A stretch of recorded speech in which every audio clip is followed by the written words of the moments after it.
لا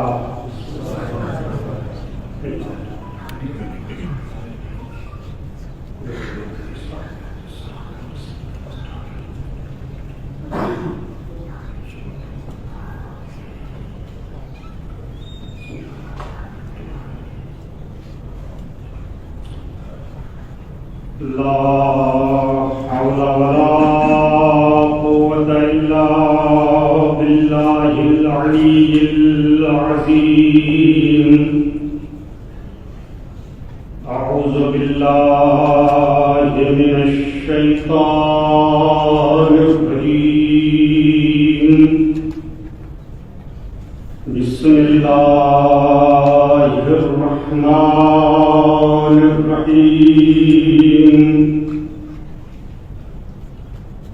الحمد لله الذي علا في توحده ودنا في تفرده وحل في سلطانه وعظما في أركانه وقهر جميع الخلق بقدرته وبرهانه. مجيدا لم يزل محمودا لا يزال. بارئ المسموكات ودائح المدهوات وجبار الأرضين والسماوات.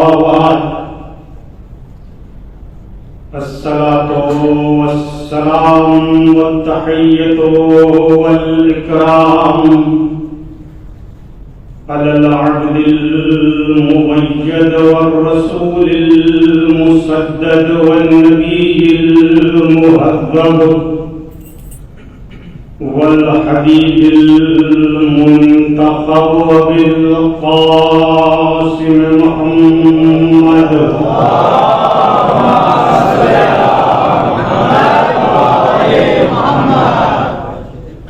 وعلى أهل بيته الطيبين الطاهرين المعصومين المظلومين. واللعنة على أعدائهم أجمعين من يومنا هذا إلى قيام يوم الدين. أما بعد، فقد قال الحسين عليه السلام: إني لم أخرج عشرا ولا بطرا ولا مفسدا ولا ظالما، إنما خرجت لطلب الإصلاح في أمة جدي، أريد أن آمر بالمعروف وأنهى عن المنكر وأسير بسيرة جدي وأبي علي بن أبي طالب. اللهم صل على محمد. آپ ذرا قریب آ جائیں تاکہ بعد میں آنے والوں کو جو ہے اللهم صل على محمد. تقول صلاة محمد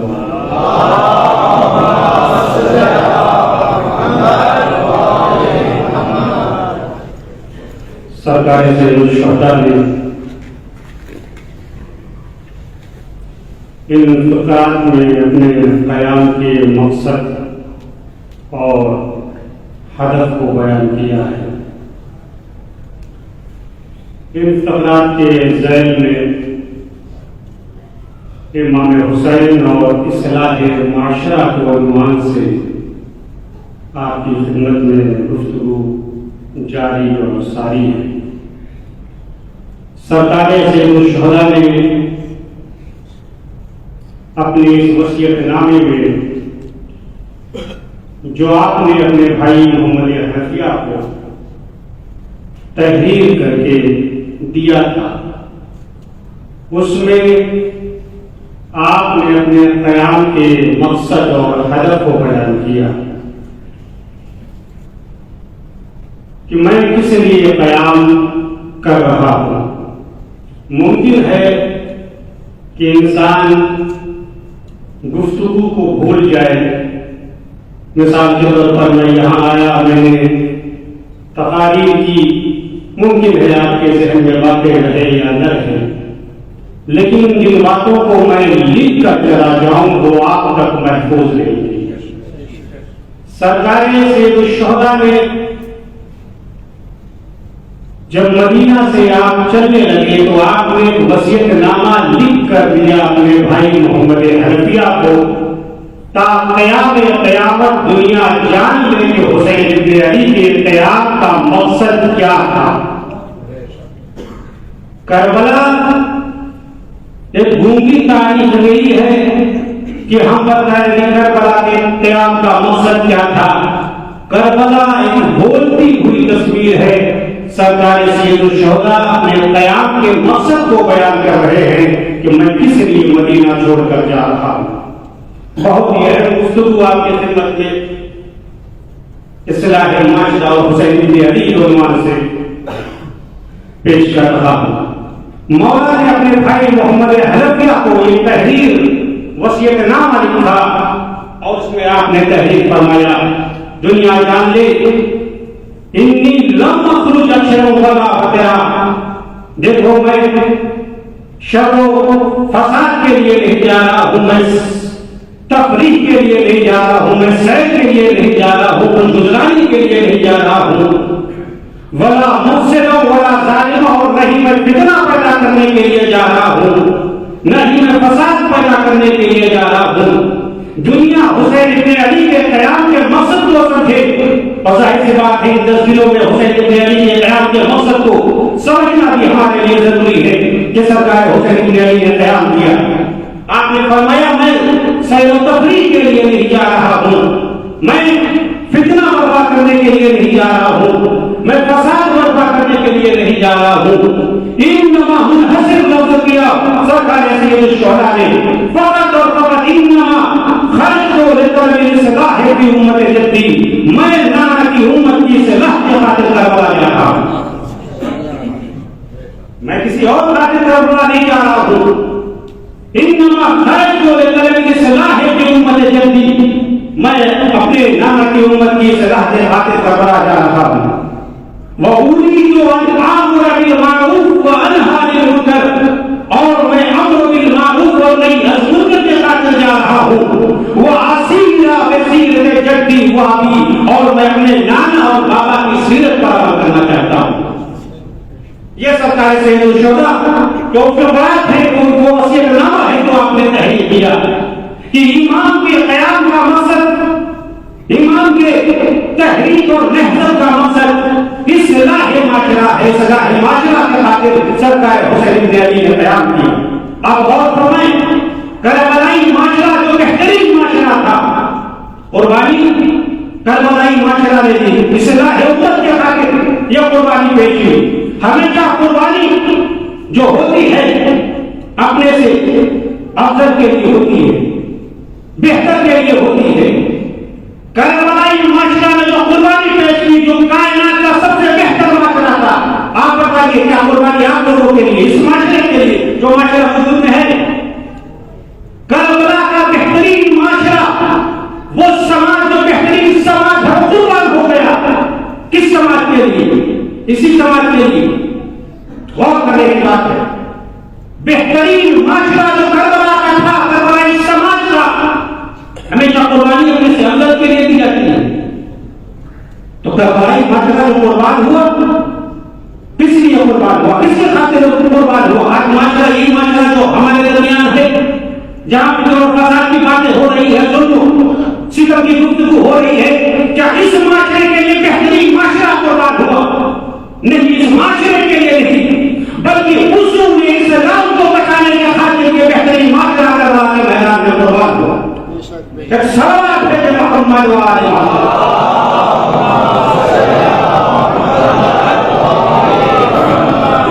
آپ بہت فرمائے بہترین معاشرہ، پوری دنیا نام ہونا بالمعروف کربلا جا رہا ہوں. ان مجالس سے جو یہ ہوتی ہے یہ بھائی اللہ کی آزاداری یہ بقائے دین کے لیے ضروری ہے. بقائے دین کے لیے یہ آزاداری ضروری ہے. اسی لیے آئندہ معصومین نے آزاداری کے اوپر مجالس کے اوپر خاص تاکید کی ہے. کیوں؟ کیونکہ ان مجالس میں آزاداری میں سرکار سید الشہداء کے قیام کے اہداف اور مقاصد کو بیان کیا جاتا ہے. حضرت سرکار سید الشہداء ہمارے درمیان نہیں ہے، موجود نہیں ہے. امام حسین علیہ السلام موجود نہیں ہے، لیکن یہ محرم آ کر ہر سال آ کر امام حسین کے اس آواز کو تمام کائنات تک پہنچاتا ہے جو حسین بن علی نے 1400 سال پہلے آواز کو بلند کیا. امام حسین کا نام دنیا نہیں ہے، مگر ان مجالسوں کے ذریعے کیوں تحقیق کی گئی ہے؟ تم مجلسوں کو برپا کرو، اداکاری کو کرو. اس لیے چونکہ امام حسین علیہ السلام ہمارے درمیان نہیں ہے، موجود نہیں ہے، ایک بات سے موجود نہیں ہے، مگر یہ ہر سال محرم آ کر امام حسین کے اس قول کو دہراتا ہے، تمام عالم اسلام تک پہنچاتا ہے جو حسین بن علی نے 1400 سال پہلے بلند کی تھی. امام حسین نے فرمایا تھا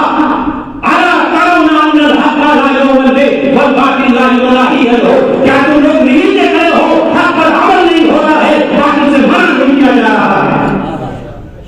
یہ فقرہ حسین بن علی نے 1400 سال پہلے دوہرایا تھا، آواز بلندی کی. آج محرم میں ہر سال محرم میں یا کر سب کے کانوں میں آواز بلندی ہے. کیا تم دیکھ نہیں رہے ہو؟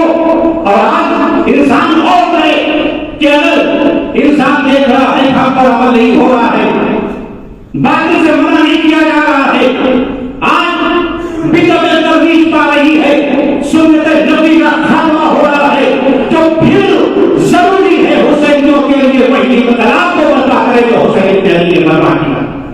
ایک صلوات پڑھیں محمد و آل محمد.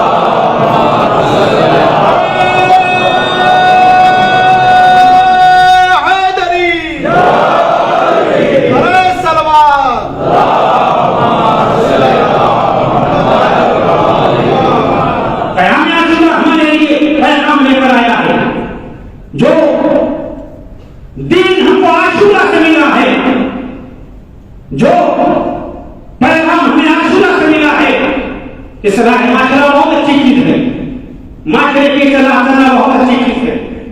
امام حسین کے قیام میں جو درس ملتا ہے وہ آپ کی خدمت میں پیش کر رہا ہوں. اگر دو لفظوں پر میری گفتگو ختم ہو جائے گی. اصلاح معاشرہ بہت اچھی چیز ہے، معاشرے کا اصلاح ہونا، اچھا معاشرہ ہونا چاہیے، بہترین معاشرہ ہونا چاہیے. لیکن سوال میرا یہ ہے کیا اصلاح معاشرہ کے لیے کسی بھی راستے کو اختیار کیا جا سکتا ہے؟ چاہے جیسا راستہ ہو، چاہے شرعی راستہ ہو، غیر شرعی راستہ ہو، اخلاقی راستہ ہو، غیر اخلاقی راستہ ہو، انسانی راستہ ہو، غیر انسانی راستہ ہو. آپ توجہ فرمائیں گفتگو پر. کیا سوال یہ ہے کہ کیا اچھے مقصد کے لیے، اچھے ہدف کے لیے، اچھے مقصد اور اچھے ہدف کے لیے چاہے جیسا بھی راستہ ہو ہم اختیار کر سکتے ہیں یا نہیں؟ سرکار حسین بن علی کے قیام سے ایک درس ملتا ہے جو قیام عاشورہ اور مکتب حسین بن علی کی خصوصیت یہ ہے کہ سرکار حسین بن علی نے بیان فرمایا کہ دیکھو جس طریقے سے تمہارا مقصد صحیح ہونا چاہیے اس مقصد تک پہنچنے کے لیے تمہارا راستہ بھی صحیح ہونا چاہیے. معاشرہ بہت اچھا مقصد ہے، اصلاح معاشرہ اچھے افراد اچھے بن جائے معاشرہ میں، لیکن کیا ہر راستے کے ذریعے وہ دین جو یزید کے پاس تھا، جو اسلام یزید کے پاس تھا، اس کے پاس حکومت کو حاصل کرنے کے لیے، حاکم اسلام بظاہر بننے کے لیے، اس کے یہاں یہ تھا کہ مقصد اگر اچھا ہے تو ایسا راستہ اختیار کر دیا جائے. اور دیکھا بھی آپ نے کہ یزید نے اپنی بیعت کو طلب کرنے کے لیے جھوٹ کا سہارا لیا، پیسے دیے لوگوں کو دھمکیاں دی، لوگوں کو خریدا تاکہ حاکم اسلام بن جائے. جو اسلام یزید کے پاس تھا، جس اسلام کا حسین بن علی نے فاتحہ پڑھا، جس اسلام کا حسین بن علی نے فاتحہ پڑھا، اس اسلام میں یہ جائز تھا کہ صحیح مقصد مقصد تک پہنچنے کے لیے چاہے جیسا راستہ ہو انسان اختیار کر سکتا ہے، مگر حسینی اسلام جو انبیاء کی تحریک اور انبیاء کی نہضت سے متصل تھا، اس میں اس بات کی اجازت نہیں تھی کہ تم صحیح مقصد تک پہنچنے کے لیے غلط راستہ اختیار کرو۔ اسی لیے سرکار حسین ابن علی نے اپنے مقصد کو بھی بیان کیا اور مقصد کے ساتھ ساتھ اس راستے کو بھی بیان کیا جو اس مقصد تک پہنچنے کے لیے ہے۔ سرکار حسین ابن علی کے قیام سے کیا کر سکیا؟ یہ ترجمہ ملا کہ آپ نے فرمایا انما خرجت لطلب الاصلاح فی امت جدی، میں نانا کی امت کی اصلاح کے خاطر جا رہا ہوں۔ اصلاح مقصد اصلاح ہے، امت محمدی بہترین مقصد، ہدف بہت اچھا ہے۔ اس کے لیے کیا حسین ابن علی نے راستہ بھی بیان کیا۔ دیکھو میں فتنہ فساد کے ذریعے اصلاح معاشرہ نہیں کرنا چاہتا، راستہ حسین ابن علی نے بیان کیا، ہدف ہے اصلاح معاشرہ، اور اس معاشرہ اس ہدف تک پہنچنے کے لیے حسین ابن علی نے کہا میں امر بالمعروف اور نہی عن المنکر کے خاطر، امر بالمعروف اور نہی عن المنکر کے ذریعے اس معاشرے کی اصلاح کرنا چاہتا ہوں۔ تو جو پیغام قیام عاشورہ نے دیا حسین ابن علی نے اپنے مقصد سے دیا، اس میں اس بات کی اجازت نہیں ہے کہ تم صحیح مقصد تک پہنچنے کے لیے غلط راستے کو اختیار کرو۔ قیام عاشورہ اس بات کا درس دیتا ہے جس طریقے سے تمہارا مقصد صحیح ہونا چاہیے، اسی طریقے سے اس مقصد تک پہنچنے کے لیے تمہارا راستہ بھی صحیح ہونا چاہیے۔ صلوات محمد و آل محمد۔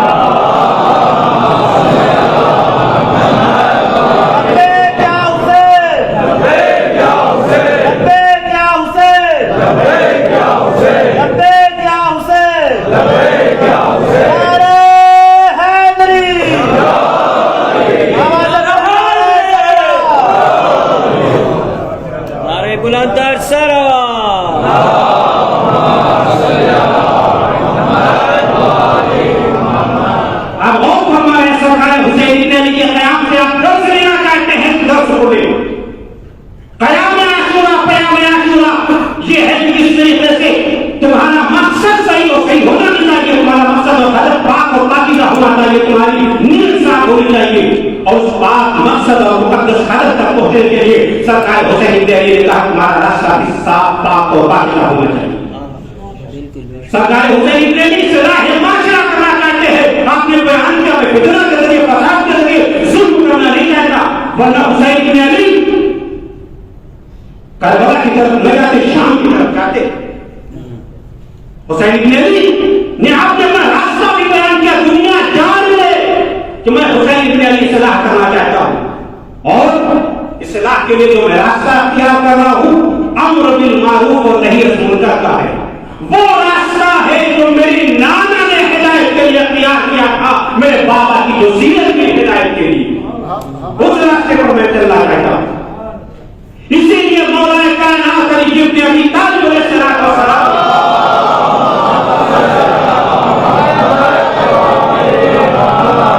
آپ نے فرمایا دیکھو کبھی بھی صحیح مقصد تک پہنچنے کے لیے غلط راستے کو اختیار نہ کرنا۔ جس طریقے سے تمہارا مقصد الہی اور خدائی ہونا چاہیے، اس مقصد تک پہنچنے کے لیے تمہارا راستہ بھی الہی ہونا چاہیے۔ الغالب بالشر مغلوب، مولا فرماتے ہیں فتنہ و فساد کے ذریعے غلبہ حاصل کرنے والا در حقیقت شکست خوردہ ہے، ہارا ہوا۔ جو فتنہ کے ذریعے فساد کے ذریعے جو کسی پر مغلوب ہو جائے وہ حقیقت میں جیتا ہوا نہیں ہے، وہ ہارا ہوا ہے۔ جو فتنے کے ذریعے فساد کے ذریعے اس نے آپ پر غلبہ حاصل کیا ہے، مولا فرماتے ہیں کہ جیتا ہوا نہیں، کی وجہ ہے آپ دیکھیں کہ جب شام کے دربار میں، جب شام کے بازار میں سید سجاد کو ابراہیم بن طلحہ نے دیکھا، ہاتھوں میں ہتھیلی ہے، سید سجاد کے پیروں میں بیڑی ہے، اس نے سید سجاد پر تانا کستے ہوئے کہا بتاؤ کون جیتا؟ بدر کی جنگ میں تم جیتے، احد کی جنگ میں تم جیتے، بتاؤ تمہارے ہاتھوں میں ہتھیلی ہے، پیروں میں بیڑی ہے، بتاؤ کون جیتا؟ کس کی شکست ہوئی، کس کی فتح ہوئی؟ جملہ یاد رکھا، غالب بالشر مغلوب، فتنہ و فساد کے ذریعے غلبہ حاصل کرنے والا ہے، حقیقت ہارا ہوا ہے، شکست ہوگا۔ ابراہیم بن طلحہ سید سجاد پر تانا دے رہا ہے،